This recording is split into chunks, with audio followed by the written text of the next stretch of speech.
We welcome the Palestinian ambassador.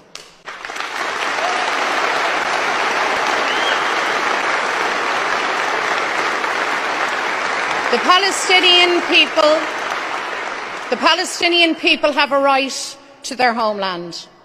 Having endured generations of dispossession, occupation, oppression, apartheid, human rights violations that should shake humanity, tonight hell rains down on Gaza.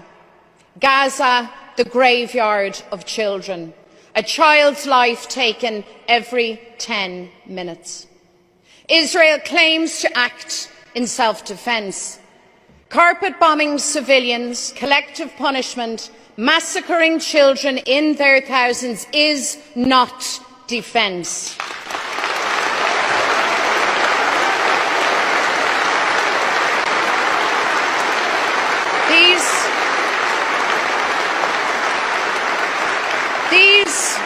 These are not justifiable responses to the horrific attack by Hamas on October the 7th.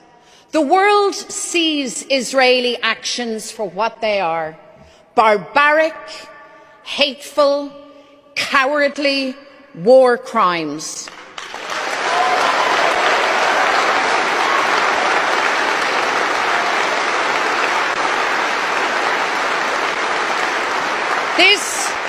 This is a moment of reckoning for world leaders, for the European Union, a test of commitment to human rights, peace, democracy.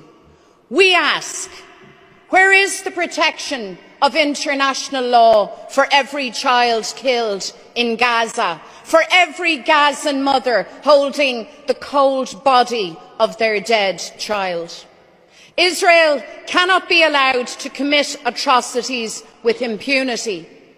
The government says that Israel's actions cannot be without consequences. I agree. That is why the Irish government must take the lead and refer Israel to the International Criminal Court and send the Israeli ambassador home.